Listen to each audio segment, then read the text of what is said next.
Bismillahirrahmanirrahim. Alhamdulillahirabbil alamin wassalatu wassalamu ala asyrafil anbiya'i wal mursalin wa ala alihi wa sahbihi ajma'in. Rabbi shrah li sadri wa yassir li amri wahlul 'uqdatam min lisani yafqahu qawli. Allahumma 'allimna ma yanfa'una wanfa'na bima 'allamtana warzuqna 'ilman yanfa'una birahmatika ya arhamar rahimin. Walhamdulillahirabbil alamin. Tuan-tuan dan puan rahimani wa rahimakumullah jami'an. Alhamdulillah sekali lagi petang ni kita bersama-sama dalam majlis baca kitab Umdatul Ahkam. Dan kita akan masuk bab seterusnya, iaitu bab tarkil jahri bi bismillahirrahmanirrahim. Bab meninggalkan bismillah, meninggalkan al-jahr, meninggalkan membaca bismillah secara kuat. Jadi seperti kita bincangkan dalam pengajian yang sebelum ini, dalam beberapa hadis sebelum ini. Pertama adalah hadis sifatus salah. Yang kedua adalah hadis Jabir bin Abdullah, iaitu berkenaan dengan bab membaca bismillah kuat ke tak kuat ketika dalam salat. Maka kat sinilah kita kata berlakunya khilaf di kalangan para a'immah kita, para imam-imam madhab, madhab Syafi'i, dan memandang bahawa dibaca bismillah itu dengan membaca dengan kuat berdasarkan riwayat daripada Abu Hurairah, daripada Ibnu Umar radhiyallahu anhu, daripada Ibnu Abbas dan seumpama dengannya, yang mengatakan bahawa Nabi SAW membaca Bismillahirrahmanirrahim, membaca dengan jahar. Dan satu lagi pula riwayat yang mengatakan daripada Anas bin Malik, kita dah jumpa juga sebelum ni, iaitu Nabi SAW berkata, aku salat belakang Nabi, dan Nabi SAW dan juga Abu Bakar dan Umar, dan dia tidak membukanya dengan Alhamdulillahi Rabbil Alamin. Jadi kat sini inilah hadisnya, yang mengatakan dalil bagi golongan ataupun madhab yang mengatakan bahawa bismillah itu dibaca dengan kuat. 104 kata Al-Allamah Ibnu Ghani Al-Maqdisi rahimahullah, an Anas bin Malik radhiyallahu anhu anna Nabiy sallallahu alaihi wasallam wa Abu Bakr Nabi sallallahu wa Abu Bakr wa Umar radhiyallahu anhu kanu yastaftihuna as-salata bilhamdillahi rabbil alamin. Kata Anas bin Malik radhiyallahu anhu bahawa Nabi sallallahu alaihi wasallam, Abu Bakar, Umar, mereka dahulu membuka salat dengan membaca Alhamdulillahi Rabbil Alamin. Cuma dalam bab ni Imam Syafi'i, ulama Syafi'iyah kata Alhamdulillahi Rabbil Alamin maksudnya membaca surah Alhamdulillahi Rabbil Alamin, iaitu membaca Al-Fatihah. Bukan maksudnya terus baca Alhamdulillahi Rabbil Alamin. Tetapi ada riwayat yang kedua, wa fi riwayatin sallaitu ma'a Abi Bakr wa Umar wa Uthman falam asma' ahadan minhum yaqra'u Bismillahirrahmanirrahim. Aku salat di belakang mereka, Abu Bakar, Umar dan Uthman, dan aku tak dengar mereka mengatakan Bismillahirrahmanirrahim. Nah, riwayat inilah yang menjadi perbincangan. Walaupun dia riwayat dalam Sahih Muslim dan juga riwayat yang seterusnya, wali muslimin sallaitu khalfa Nabi sallallahu alaihi wasallam wa Abu Bakar wa Umar kanu yastaftihuna bilhamdillahi rabbil alamin la yadhkuruna bismillahirrahmanirrahim fi awwali qira'atin wala fi akhiriha. Mereka tidak mulakan Bismillahirrahmanirrahim pada awal Fatihah dan tidak juga pada akhirnya. Ulama-ulama hadis di kalangan mazhab Syafi'i, mereka mengatakan pada hadis ini ada beberapa illah.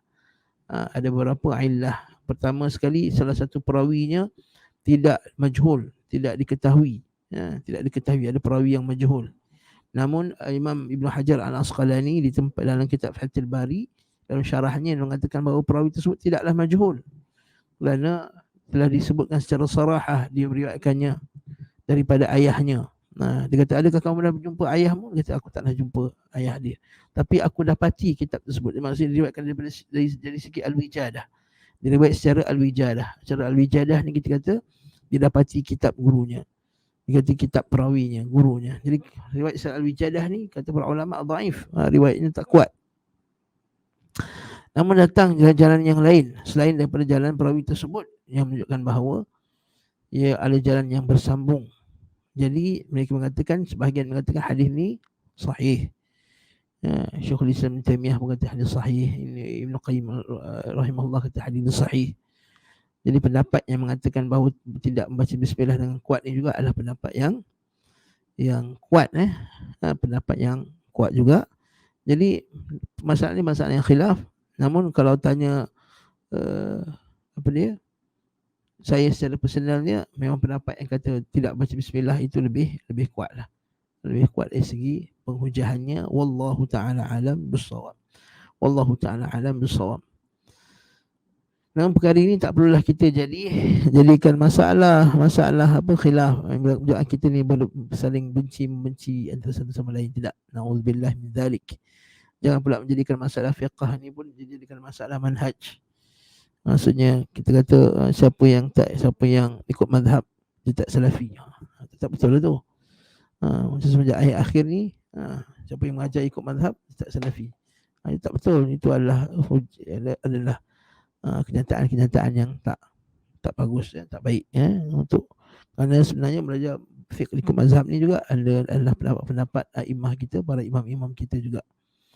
Dan orang yang kata belajar fiqh sunnah tu bagus, tapi jangan tinggalkan pengajian fiqh mazhab. Fiqh mazhab ni, kerana mazhab ni telah terbina dengan di atas usul yang sangat matang.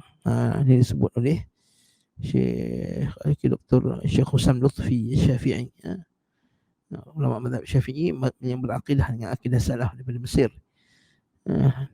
juga oleh beberapa masyayikh kita yang lain. Mereka mengatakan bahawa perkembangan mazhab ini, mazhab Syafi'i ini berlaku satu proses yang lama dan telah berlaku proses kritikan yang panjang dengan beratus tahun. Jadi takkanlah ulama-ulama mazhab Syafi'i tak ada kesedaran berkenaan dengan hadis. Takkanlah dia taklid, dia tak. Maka ada pembincangan tu. Bincangan berkenaan baca bismillah kuat, baca bismillah perlahan, lihat kepada hujahnya. Dia tak mungkinlah, takkan ada beribu-ribu ahlul hadis, beratus-ratus ahlul hadis dalam mazhab Syafi'i itu semuanya taklid, meninggalkan sunnah Nabi dengan sengaja. Jangan begitu. Jadi kita tengok apa sebabnya. Adakah ada cara penghujahan mereka yang berbeza?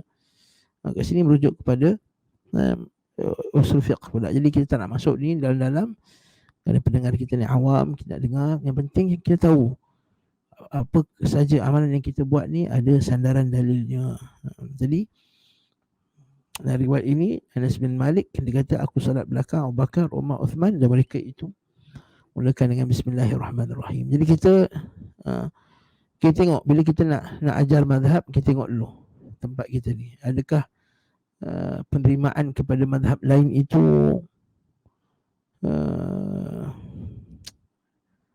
maksudnya penerimaan kepada mazhab lain itu agak terbuka. Macam di negeri Yaman, penerimaan kepada mazhab lain itu agak terbuka. Betul lah, kita dengar daripada sahabat kita, guru-guru kita, waktu zuhur dia sembahyang macam mazhab Syafi'i, waktu asar macam Hanbali, waktu maghrib kan cara mazhab Asy-Syaukani contohnya. Jadi berlaku keterbukaan dalam menerima mazhab. Jadi begitu juga kalau kita tengok dekat universiti, macam kalau UIA contohnya, keterbukaan terhadap pendapat mazhab tu dia lebih luas. Jadi masa kami solat dulu, kita pelik juga kenapa diam je ni kan. Masa mula-mula sampai dulu, jadi kita rasa pelik. Jadi rupanya tidak. Kadang-kadang sampai nampak syekh hadis kami, masa-masa Allahu Akbar, tak baca pun, usalli farad zuhri arba'. Kita pun rasa macam betul ke ni kan. Terus dia masuk masjid, berdiri, Allahu Akbar. Lain betul dengan cara kita solat masa kita mula-mula sampai tu. Kita dulu sekolah biasa kan, sekolah agama yang kebanyakannya Melayu. Jadi bila berlakunya pencambahan pemikiran tu menyebabkan kita ni lebih terbuka dalam mengkaji. Jangan kita ambil satu aliran saja. Kemudian kita ambil satu aliran saja, kita melazimkan kepada orang lain. Jadi kita tengok, kalau keterbukaan itu ada, maka kita boleh nak, bila kita ajar tu, kita nak ajar mazhab-mazhab lain juga. Tapi kalau kita berada di kampung yang orangnya jahil lagi, awam lagi, tak tahu fiqh lagi dan tahu mazhab Syafi'i saja, maka kita ajar dulu yang mazhab Syafi'i dulu. Kalau kita pula macam mana? Kalau kita dah tahu hadis ni sahih dan kita nak amalkan dengan hadis ni, kita amalkan dengan hadis ni. Tapi ketika kita seorang dengan keluarga kita atau dengan kawan-kawan kita, tapi bila kita berjemaah dengan jemaah orang kampung kita, jangan kita menimbulkan nanti menyebabkan orang rasa tak selesa kan. Ustaz, kami nak pegang pada sunnah, kita pendapat yang macam bismillah juga, itu pun ada sandaran dalilnya, sunnah juga. Cumanya pada pendapat dia yang lebih kuat dari segi dalilnya, itu pendapat dia. Nah, okey. Jadi kita tak perlu nak membesar-besarkan masalah ni. Siapa nak libatkan manhaj lah, apalah. Macam berlaku baru-baru ni, bila orang kata kita nak mengajar, kita kena belajar ikut dalil. Sekali satu hamba Allah Ta'ala ni dia forward dekat Facebook dia. Kan, kita apa dah? Kita fiqah Syekh Sa'di. Maka dia katakan pada dia, Syekh Sa'di ngajar tu mazhab Hambali. Terdiam dia. Terus padam dia punya status dia. Jadi tak betul tu. Jadi pendapat macam ni kita kena hati-hati. Kita jangan yang kita tak sukanya adalah bila nak ikut mazhab sampai kita kata hadis pun kita tolak. Jangan macam tu. Jangan. Kita kena ada kesedaran bahawa yang kita akan ditanya oleh Allah Subhanahu Wa Taala nanti ialah mengikut Nabi Muhammad sallallahu alaihi wasallam. Cuma kita tak tahu, kita tak ada jalan nak faham Al-Quran dengan sunnah ni. Melainkan melalui pintu mazhab. Kita tak tahu. Kita tak ada keupayaan. Jadi kita buka dalam pintu, ikut pintu mazhab ni, fadkhulul bab min abwabiha. Masuklah satu tempat itu, rumah itu daripada pintunya. Okey. Jangan kita masuk daripada tingkapnya, masuk pintunya. Pintu yang betul insya-Allah kita akan faham. Barakallahu fikum. Bab sujud sahwi, bab sujud sahwi. Sujud sahwi ini ialah bab di mana nak jelaskan bahawa apabila kita tertinggal rukun, tertambah rukun dengan keadaan tak sengaja, kena baru teringat, ataupun kita tertinggal sunat ab'ad. Tertinggal sunat ab'ad. Okey, sunat ab'ad apa? Tahiyat awal contohnya. Okey, tertinggal sunat ab'ad. Dan kita tertinggal kunut contohnya, kunut subuh bagi mazhab Syafi'i. Okey, ataupun kita tertinggal rukun kemudian kita teringat pada rakaat kedua seterusnya, maka kita kena lakukan sujud as-sahwu. Sujud apa? Sujud sahwu, sujud sahwi. An Muhammad bin Sirin. Mari kita tengok apa dalil sujud sahwi ni. Kita dah belajar sujud sahwi lama sejak kita sekolah rendah lagi kan. Jadi hari ni kita nak belajar dalil sujud sahwi. Apa sandaran bagi masalah sujud sahwi. Yang kita tahu sujud sahwi dahulu sejak kecil, apabila tertinggal apa dia? Tertinggal kunut subuh je. Itu je yang kita kenal sujud sahwi ni. Tapi sebenarnya bukan itu sahaja. Sujud sahwi ni juga kita lakukan apabila kita tertinggal rukun, tertambah rukun, kita tertinggal kemudian kita cover balik, itu juga kita akan sujud sahwi. Kata penulis Al-Imam Bukhari Al-Maqdisi rahimahullah, an Muhammad bin Sirin an Abi Hurairah radhiyallahu anhu qala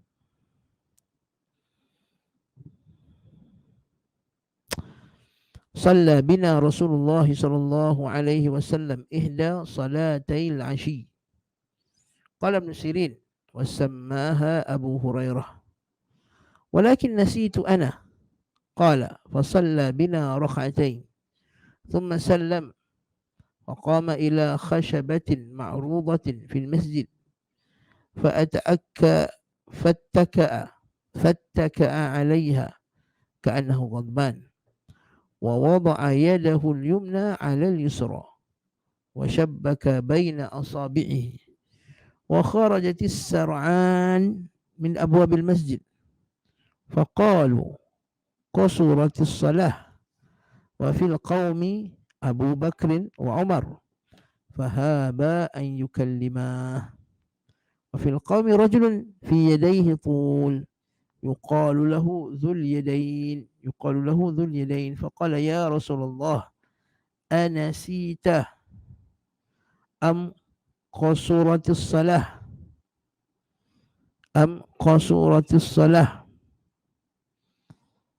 نعم أم قصرت الصلاة.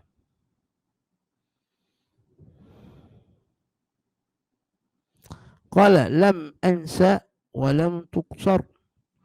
فقال أكما يقول ذو اليدين؟ فقالوا نعم. فتقدم فصلى ما ترك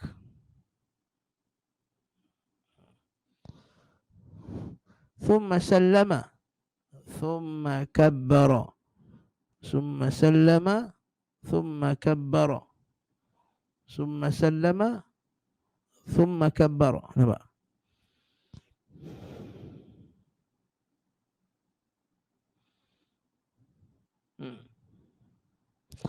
وسجد مثل سجوده أو أطول ثم رفع رأسه فكبر ثم كبر وسجد مثل سجوده أو أطول.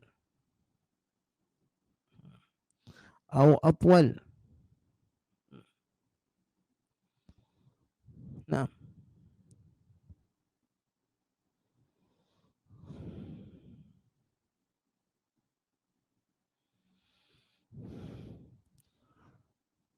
ثم رفع رأسه وكبر فربما سألوه ثم سلم قال فنبئت أن عمران بن حسين قال ثم سلم. Okey, hadis ini bagus. Hadis yang sangat bagus, Masya Allah. Kita tengok dia punya matan satu-satu. Barakallahu fiik. Naam. Dari Muhammad bin Sirin ulama meninggal tahun 110 Hijriah, tabi'in mutawassit. Naam. Dari Abu Hurairah radhiyallahu anhu, Abu Hurairah sahabi jalil, iaitu apa dia? Sahabat Nabi yang ma'ruf. Nama dia siapa? Abdurrahman bin Sakhar. Ada katanya Abdullah ila akhirih. Imam Bukhari lebih cenderung kepada namanya Abdullah, yang kita bincang banyak kali dah sebelum ni.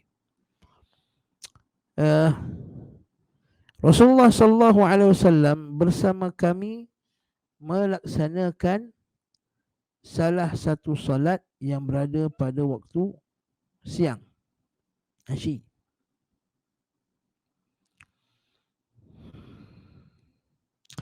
Ibn Sirin berkata, Abu Hurairah menyebutkan berkenaan dengan solat tersebut. Maksudnya disebut solat apa yang Nabi SAW solat tu. Tetapi dia terlupa. Dia terlupa. Abu Hurairah terlupa. Bukan terlupa, Ibn Sirin terlupa apa yang Abu Hurairah sebut. Bukan Abu Hurairah terlupa, Ibn Sirin yang terlupa. Nampak tak tuan-tuan rahmatullah, Ibn Sirin keadaan dia imam besar, hafiz, hebat, ulama ahli sunnah, tetapi dia terlupa. Manusia terlupa. Dan yang menariknya lagi, bukan dia lupa tu menarik, biasa, iaitu dalam keadaan dia tu imam besar, bahawa dia tu imam besar yang belajar, yang guru besar, tidak malu untuk mengatakan yang dia terlupa. Itu yang lebih menarik ni. Baik. Jadi kita ni kadang-kadang jadi ustaz, jangan malu kata kita terlupa, kita tersilap. Waktu dah Syekh apa? Syekh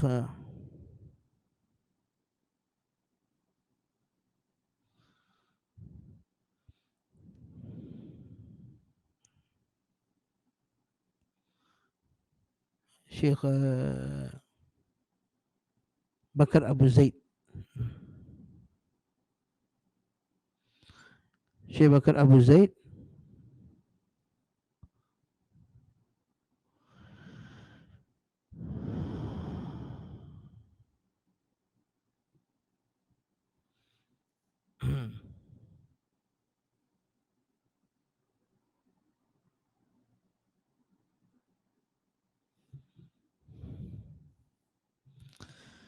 Syekh Bakar Abu Zaid mengatakan perhiasannya penuntut ilmu itu adalah mengatakan la adri.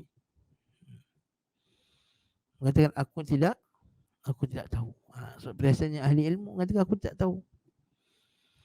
So ahli ilmu ni dia tak boleh kata aku tahu semua benda.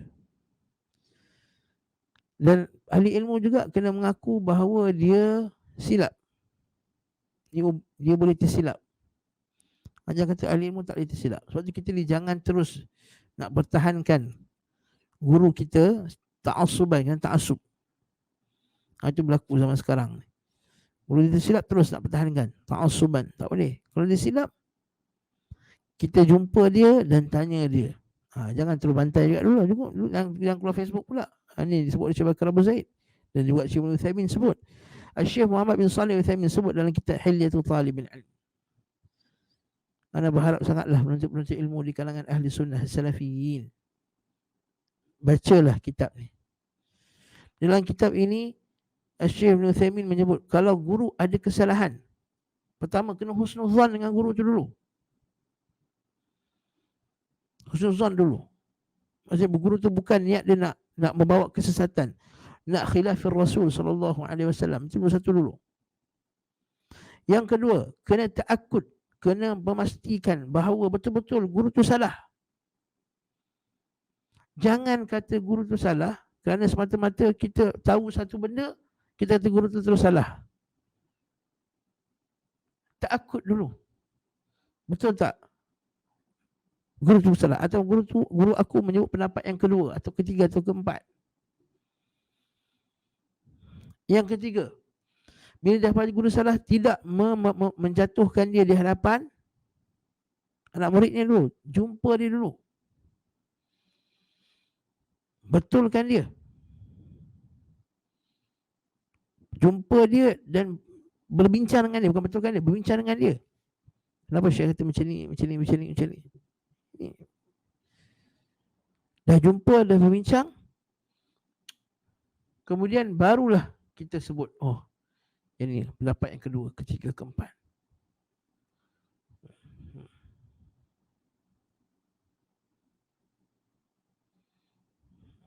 Nah,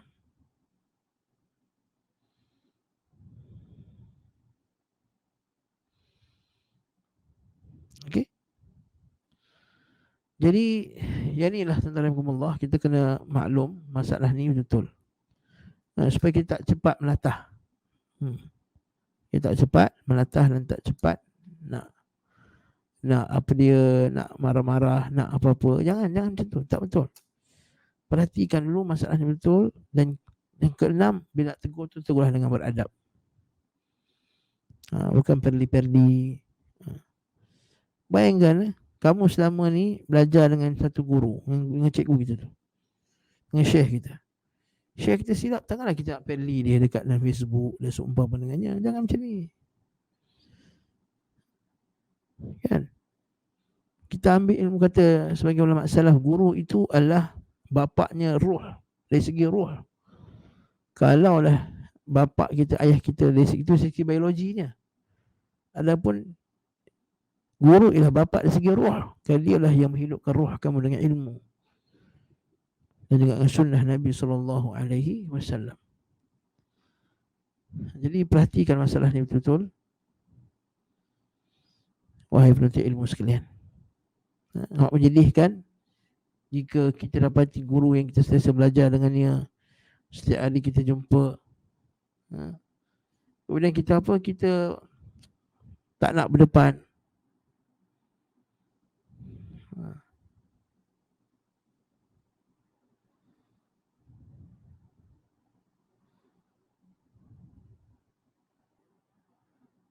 Ya, tuan-tuan.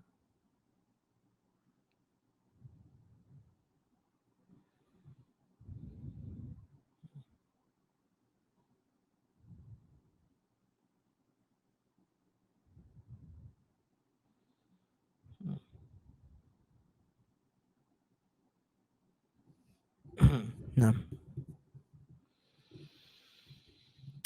Barakallahu fik. Naam.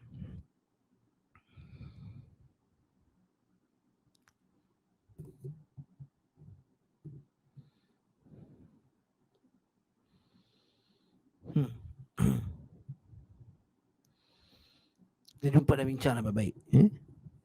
Dan kita selesaikan dengan guru jumpa. Ini berlaku antara masyayikh kita. Dia berlakunya kesilapan, gurunya jumpa dengan penuh beradab. Macam Imam Ahmad bin Hanbal rahimahullahu ta'ala, bila dia berjumpa Abu Nu'aim, Abu Al-Fadl bin Dukain dan Yahya bin Ma'in. Baca kisah tersebut.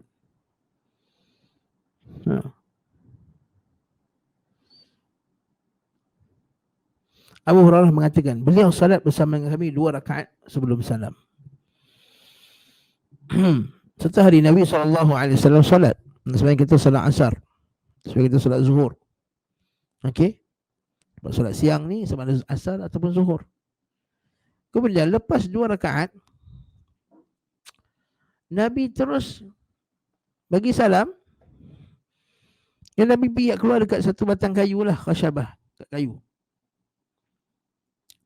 Satu pangkin agaknya. Dan Nabi baring dalam keadaan marah.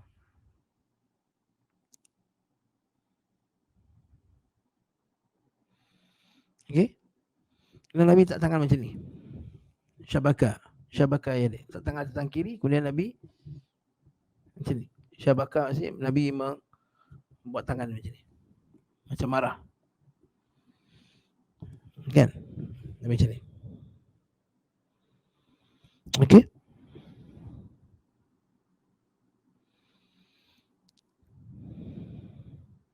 Okey.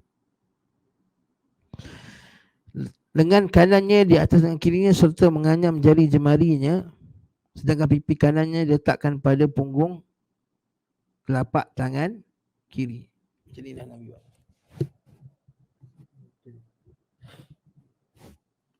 Baring macam tu lah. Jadi bila tengok keadaan macam ni, Nabi solat 4 rakaat jadi 2 rakaat. Dia segera terus keluar lah daripada masjid tu. Kenapa Nabi buat macam tu? Dia orang ramai pun keluar dari masjid dengan cepat. Orang duduk kata-kata, dia kata, solat dia kasar ke? Solat dia kasar ke? Qasaratus salah ni, adakah solat telah jadi kasar? Nampak? Solat telah jadi kasar? Kat sini menunjukkan bahawa apa dia? Pertama sekali para sahabat faham maksud kasar tu apa. Solat 2 rakaat. Yang kedua, menunjukkan bahawa solat kasar ketika tak musafir itu benda yang tak berlaku. Tak berlaku. Masa solat kasar, pelik lah. Tak pernah ada solat kasar.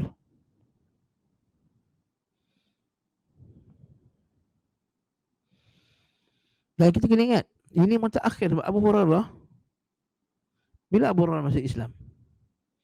Abu Hurairah masuk Islam lepas perjanjian Hudaibiyah. Kita kena ingat tu. Lepas perjanjian Hudaibiyah tu.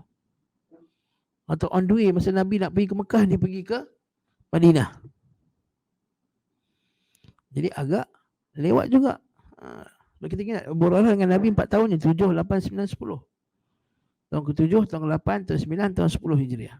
Maksudnya 10 tahun 11 Nabi dah wafat.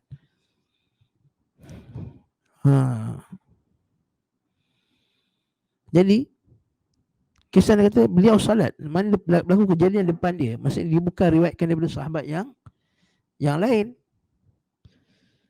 Jadi menunjukkan bahawa sedangkan salat qasar dah ada sebelum tu lagi.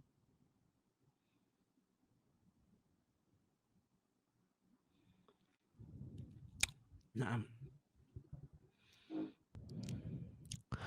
Orang mau keluar dari masjid, dia kata, qasar tu salat, dia kata diringkaskan.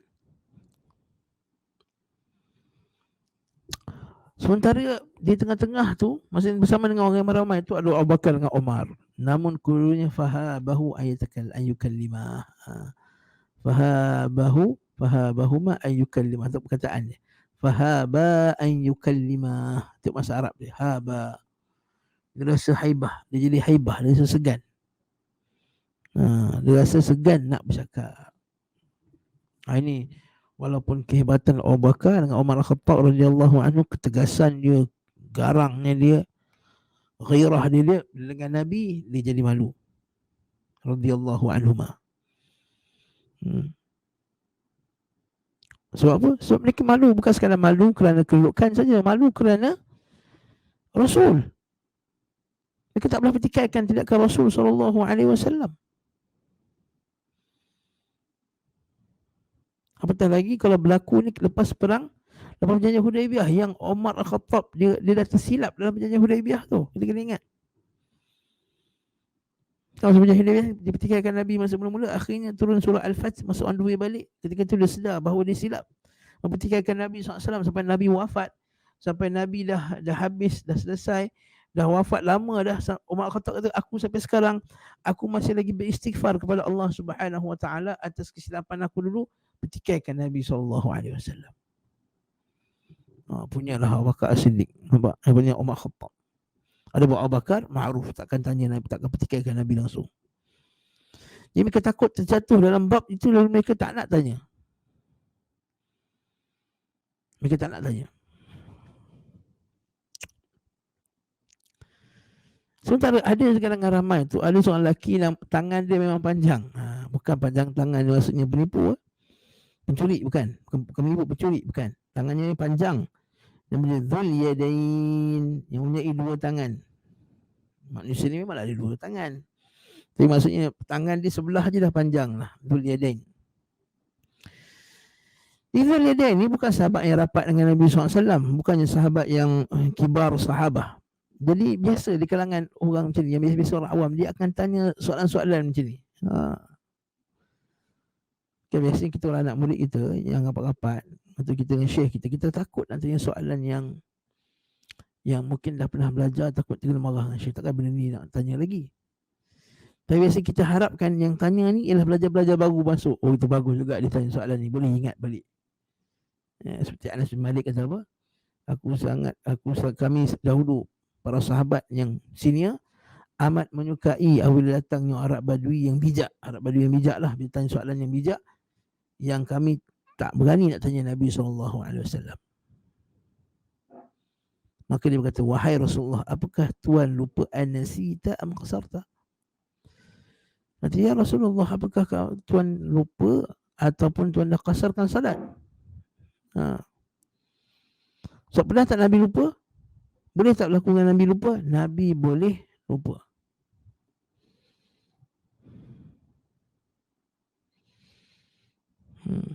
Nah, Nabi boleh lupa. Nabi sebagai manusia lupa. Ana bashar, adhkuru wa ansa. Kata Nabi, aku ni manusia. Ada waktunya aku atadzakkar wa ansa. Ada waktu aku ingat, aku bashar. Ada waktu aku ingat, ada waktu aku lupa. Jadi siapa yang aku siapa yang solat di belakang aku dan dia dengar aku tersilap baca ayat, terlupa, maka ingatkanlah aku, kata Nabi SAW. Nabi boleh terlupa, Nabi tidak melupakan. Maksudnya Nabi boleh terlupa satu dua benda, tapi Nabi takkan melupakan benda yang Allah Ta'ala suruh perintahkan Nabi sampaikan.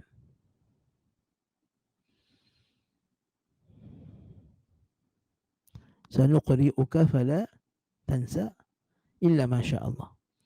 Kami akan baca Al-Quran pada kamu, wahai Muhammad, kamu takkan lupa illa masya Allah. Mereka Allah Ta'ala izinkan. Allah Ta'ala tak berkehendak dia lupa pun. Jangan kata illa masya Allah, melainkan maksudnya ada benda yang Nabi lupa. Tak, illa masya Allah, Nabi tak lupa.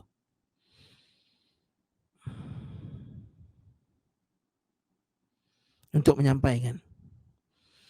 Jangan gunakan ayat tersebut menunjukkan bahawa apa, golongan liberal ataupun orientalis digunakan ayat tadi, sanuqri'uka fala tansa illa masya Allah. Maksudnya illa masya Allah tu, mereka Allah Ta'ala berkehendak, dan Allah Ta'ala boleh berkehendak yang dia lupa. Salah tafsir dia bukan sebegitu. Maksudnya Nabi tak lupa. Nabi takkan lupa menyampaikan agama ini dengan benar. Tapi Nabi boleh tak terlupa, sekali-sekala terlupa? Ya, boleh. Nah,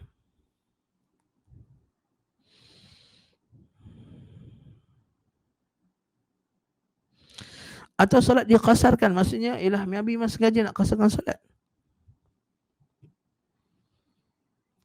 Nabi kata, aku tak lupa dan aku tak kasar.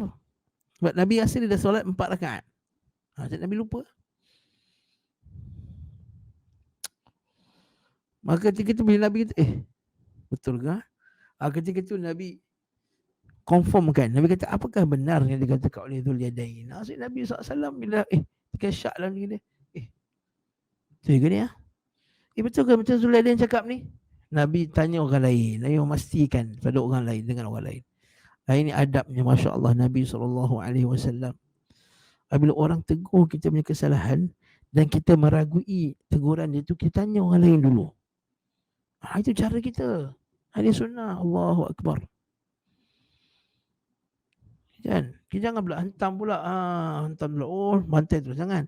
Kita kata, betul ke dia cakap macam ni ya? Dia maksudkan kita ke? Dia nak tegur kita ke? Atau dia maksudkan orang lain? Atau dia ada maksud yang lain? Ataupun dia tengah geram dengan seseorang ke? Yang kita pun terasa.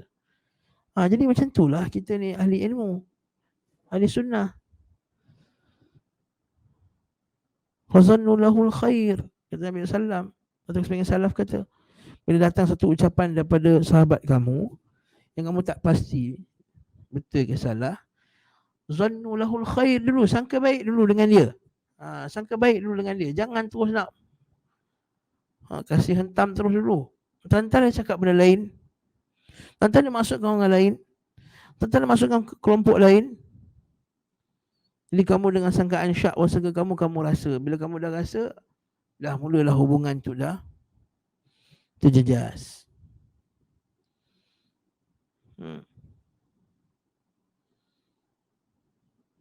Naam. Suatu jangan takut dulu. Tataakad awalan. Maksudnya pastikan dulu. Benarkah? Sebab dalam memastikan ini, dia masalah dia pada dua pihak. Satu, masalah pada kita. Apakah teguran dia ini benar? Maksudnya kalau kita salah, kita betulkan. Dan juga masalah pada orang yang tegur tadi tu, yang tanya tadi. Kemungkinan dia yang salah faham kita. Betul, so dia ini bijak. Masya Allah. Dia Rasulullah, kau salat ke, kau silap, kau terlupa ya Rasulullah.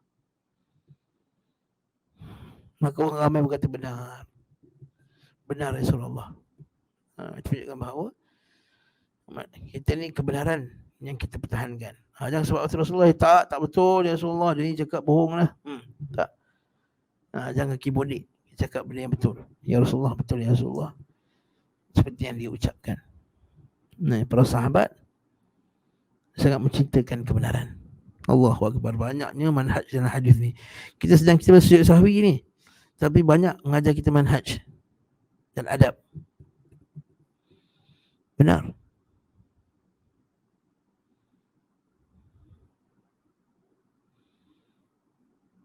Nah, kat sini juga ada isyarat. Isyarat bukannya dalil. Isyarat maksudnya dia lebih bawah dari dalil. Satu isyarat kepada pendapat jumhur itu juga kita jangan pandang enteng. Jangan pandang enteng. Maksud kata walaupun dia jumhur tapi pendapat ni lemah. Tak, jangan tu macam tu. Bila jumhur ulama kata satu pendapat, maka kat situ kita kena ada sikit adab lah. Kita kena ada adab lah bila pendapat tu pendapat jumhur.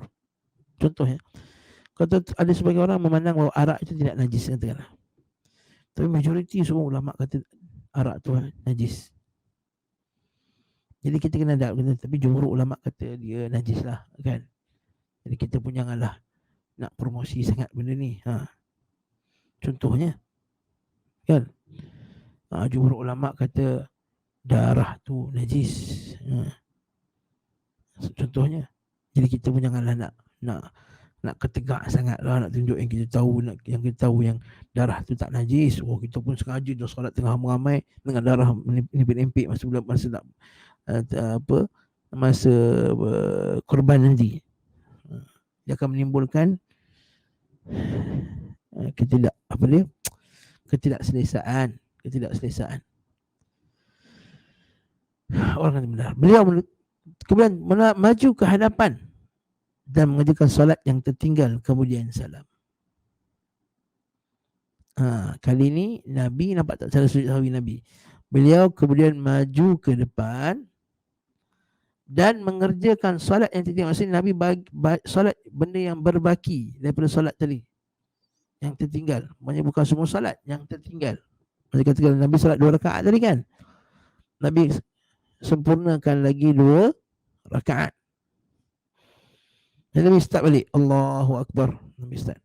Kemudian Nabi salam, dah habis bagi salam. Kemudian Nabi takbir sekali lagi dan sujud sepertinya sujudnya yang dilakukan. Maksudnya seperti sujud solat biasa. Ini sujud biasa. Atau lebih lama lagi. Kemudian beliau mengangkat kepalanya. Kemudian takbir sekali lagi. Maksudnya duduklah. Angkat kepala maksudnya dalam keadaan duduk. Antara dua sujud lah. Dan takbir sekali lagi. Kemudian sujud.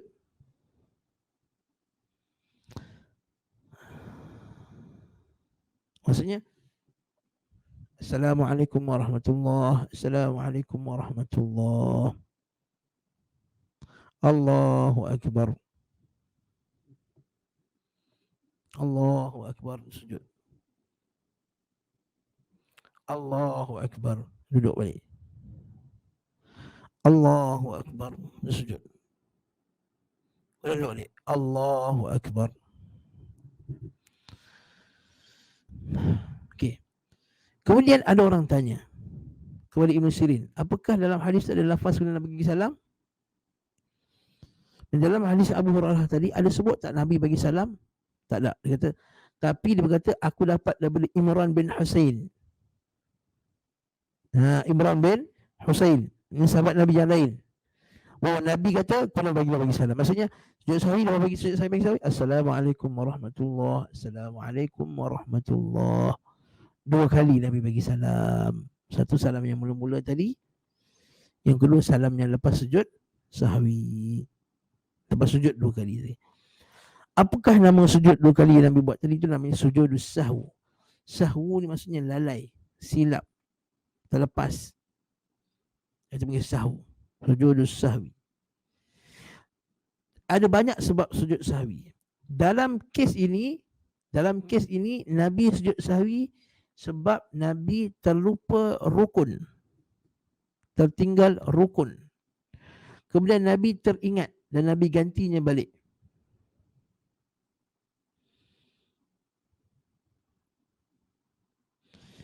Sebab itu Nabi takbir balik dan Nabi sambung. Jadi kat sini dalil bahawa kalau kita terlupa, kita silap rakaat. Katalah kita sembahyang 3 rakaat, kemudian Nabi sembahyang. Assalamualaikum orang sebelah kata, bang, abang tadi masuk dengan saya tapi abang sembahyang 3 rakaat je. Sepatutnya 4 rakaat bang. Ya ke? Betul. Orang sebelah kata, ya ke? Ya, betul lah. Kita membangun dan kita pun Allahu Akbar. Dengan syarat dia mesti benda tu baru sahaja berlaku. Dengan syarat perkara itu mesti baru sahaja berlaku. Kalaulah panjangnya terpisah antara solat tadi dengan yang pertama tadi, dengan panjangnya menurut uruf ialah memang lama, maka dah tak boleh lagi buat macam tu. Uruf masyarakat kita lama tu macam mana? Katakanlah kita kata 10 minit lama. 10 minit lama. Okey, 10 minit tak kira dah.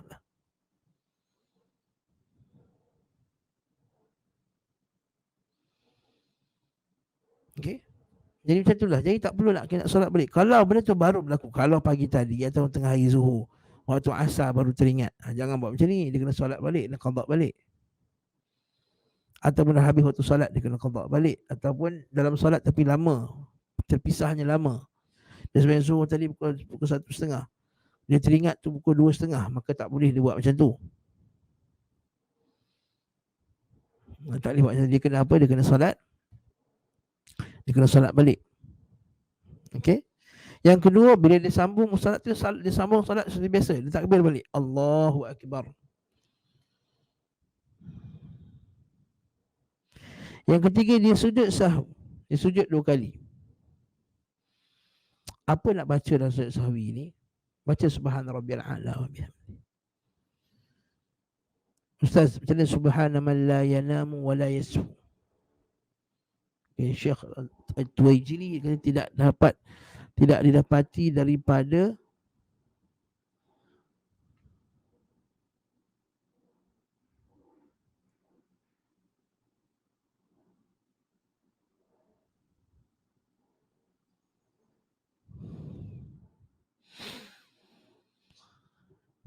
Naam.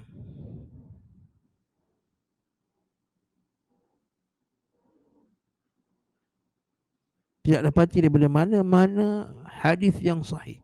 Kata Syekh Tuwaijiri dalam kitab Bid'ah Hauliyah tu, kitab Bid'ah dalam setahun tu, dia kata tidak dalam hadis sahih, tidak ada dalam hadis dhaif, tidak ada juga dalam hadis palsu baca subhana man la yanamu wa la yasum.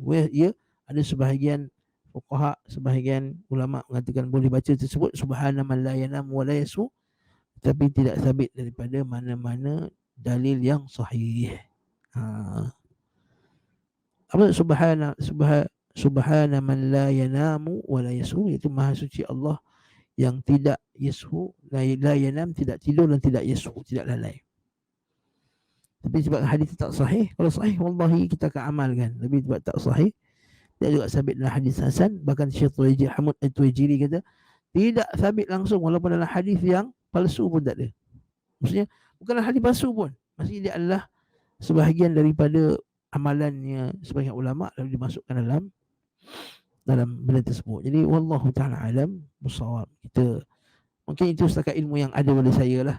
Wallahu alam. Mungkin kalau ada tiba-tiba ada orang dapat keluarkan, dapat berjumpa ada riwayat yang sahih daripada Nabi sallallahu alaihi wasallam ataupun wallahu alam. Tapi saya ini taklid kepada Syekh Ahmad At-Tuwaijiri, dan saya pun recheck dan baca balik, memang betul tidak sabit dari Nabi sallallahu bacaan subhana man la yanamu wa la yashu. Wallahu a'lam bissawab. Mungkin saya silap, tapi boleh tolong, kalau saya silap tolong forwardkan pada saya. Tapi setakat ni inilah yang kita jumpalah. Wallahu ta'ala alam. Al-faqir yang jahil ini jumpa banyak itulah setakat ni. Baik. Jadi kita baca apa? Bacalah yang asal lah. Bila kita sujud kita baca apa? Bila kita sebut subhana rabbiyal a'la wa bihamdihi subhana dzil jabarut wal malakut wal kibriya'i wal 'azamah. Kan? Subhanakallahumma wa bihamdika astaghfiruka wa atubu ilaik. Kan? Allahumma laka sajadtu wa bika amantu wa laka aslamtu. سجد وجهي الذي خلقه وصوره وشق سمعه وبصره بحوله وقوته فتبارك الله أحسن الخالقين. Ustaz tu bukan sujud sajadah ke? Tak, nah, sujud biasa juga Nabi baca macam tu, yang panjang punya. Atau baca doa Allahumma ighfir li dhanbi kullahu diqqahu wa jillahu awalahu wa akhirahu wa alaniyatahu wa sirrah. Atau baca doa Allahumma inni a'udzu biridhaka min sakhatika wa bi mu'afatika min 'uqubatik wa a'udzu bika minka لا أوصي ثناء عليك كما أثنيت على نفسك فلك الحمد حتى ترضى ولك الحمد إذا رضيت ولك الحمد بعد الرضا. Boleh juga doa-doa yang seperti itu. Nanti kita akan jumpa. Dia ini bacaan bila kita sujud sahwi ini seumpama satu pukulan kepada syaitan, hukuman kepada syaitan. Satu pukulan lah kepada syaitan yang cuba nak menipu, yang cuba nak melalaikan kita dalam salat.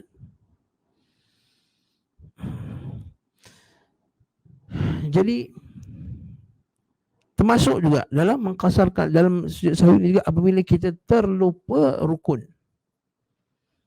Kita terlupa rukun, tuan-tuan, barakallahu fik. Contohnya dalam rakaat pertama kita terlupa baca surah Al-Fatihah.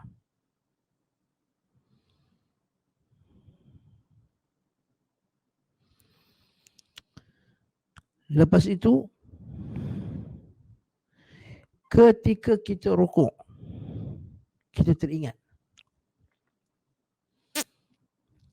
Macam nak buat, tuan-tuan? Macam nak buat? Kan kita betul Allah. Masa kita tengah berdiri itu kita entah lalai, entah kita fikir pasal apa, entah wallahu alam, tidak diketahui apa yang kita fikirkan. Kemudian masa rukuk Allahu Akbar, lupa baca Fatihah tadi, sebab mungkin bacaan imam tu terlalu khusyuk. Best dia follow bacaan imam, lupa baca Fatihah. Ataupun dia solat bersorangan, dia lupa baca Fatihah, dia rukuk. Apa nak buat? Okay. Jangan teruskan dulu. Dalam mazhab Syafi'i kata kalau kita terlupa satu rukun, dan kita belum sampai ke rukun yang sama dengannya pada rakaat yang berikutnya. Kita belum sampai ke rukun yang sama pada rakaat berikutnya. Ulang sekali lagi. Kita lupa satu rukun dan kita belum lagi sampai rukun yang sama pada rakaat yang berikutnya. Maka kita kena patah balik kepada rukun tersebut. Kita kena patah balik pada rukun tersebut. Contohnya, tadi dia masa berdiri dia lupa membaca Al-Fatihah. Naam. Bila terlupa baca Al-Fatihah, dia teringat semasa dia iktidal. Atau semasa dia sujud lah. Jauh sikit. Masa sujud. Masa sujud boleh sedar. La ilaha illallah. Aku lupa baca Al-Fatihah tadi dengan yakin. Dia terlupa. Maka ketika itu, dia kena berdiri balik dan patah balik ke rukun Al-Fatihah tadi. Dan kemudian sambung balik solat macam biasa.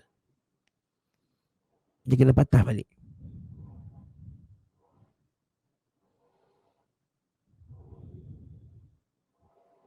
Sebab kaedah dia ialah tak boleh meneruskan satu rukun yang lain sebelum rukun yang sebelumnya dah diselesaikan. Dan tak boleh kita memberhentikan rukun jika kita tinggalkan kerana sunat. Ini satu lagi masalah kaedah kita kena pegang. Kalau kita tertinggal benda yang sunat, boleh tak patah balik? Tak boleh patah balik. Kalau tertinggal benda yang sunat, boleh tak patah balik? Tidak boleh patah balik. Sebab kaedah dia hak wajib tak boleh, hak yang sunat tak boleh kita kembalikannya kalau dia melibatkan yang wajib. Maksudnya kalau kita tinggalkan yang wajib sebab nak dapat yang sunat, tak boleh. Sebab tu lah sebagian ulama mazhab Syafi'i dia kata kalau kita sembahyang raya kita terlupa membaca takbir 7 kali, kalau kita baca Fatihah terus, apakah boleh kita patah balik takbir 7 kali? Dia pendapat yang muktamad dalam mazhab Syafi'i tak boleh lah. Walaupun pendapat mazhab lain boleh. Tapi dalam muktamad Syafi'i tak boleh. Sebab hak wajib tak boleh patah balik. Okay, hak wajib tak boleh patah balik. Naam. Macam tu juga. Kalau dia baca mata tadi lupa, dia teringat masa sujud, dia patah balik. Sebab dia belum sampai ke rukun yang sama pada rakaat seterusnya. Kalau dah sampai pada rukun yang sama, katakanlah sampai pada berdiri juga, pada rukun yang seterusnya. Pada rukun yang seterusnya berdiri, Allahu Akbar. Dia kata, lupa lah rakaat pertama tak baca Fatihah. Kali ni tak boleh dia patah balik. Jangan patah balik. Kali ni apa yang berlaku? Rakaat pertama tadi terbatal. Kali ni apa yang berlaku? Rakaat pertama tadi terbatal. Bila terbatal, apa jadi? Rakaat kedua tu jadi rakaat pertama.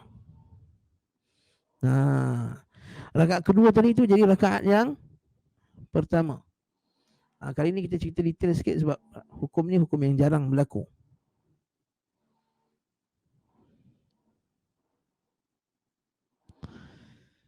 Maka rakaat pertama, maka rakaat kedua jadi rakaat yang pertama. Maka jangan duduk antara sujud. Maka rakaat yang kedua tu jadi rakaat pertama. Maka dia bangkit lagi seterusnya. Bila berlaku macam ni, kena sujud sahwi tak? Sujud sahwi juga. Sebab apa saya terlupa, tertambah, terkurang, sujud sahwi. Sebagai hukuman kepada syaitan. Kita buat syaitan lagi marah sebab kita sujud kepada Allah Ta'ala. Sebab syaitan, iblis tak nak sujud kepada Allah Subhanahu wa ta'ala. Lalu disempurnakanlah salat dia macam biasa. Di hujungnya dia sujud sahwi. Cuma dalam Asy-Syafi'iyah sujud sahwi semuanya buat sebelum salam. Semuanya buat sebelum salam. Innaka Hamidum Majid. Sujud sahwi kemudian kita akan jumpa dalilnya sebentar lagi, InsyaAllah.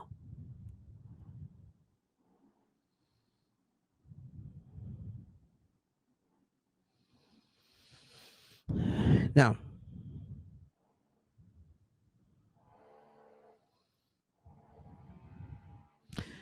tetapi perkara ini hanya boleh pada tertinggal rukun. Terbatal tak boleh, tuan-tuan. Terbatal tak boleh. Terbatal terus solat. Tak boleh kata terbatal yang pertama, dia teringat pada rakaat kedua, dia teringat yang pertama tadi terbatal, maka terbatal terus solat dia.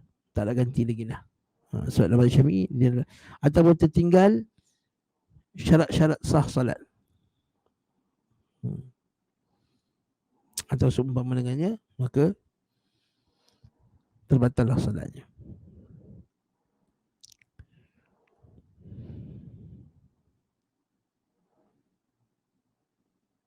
Wallahu ta'ala alam bisawab. Saya nak berhenti kat sini, tuan-tuan. Hari ini di madrasah ada exam, jadi saya buka untuk soalan kalau ada. Satu soalan sekiranya ada dulu.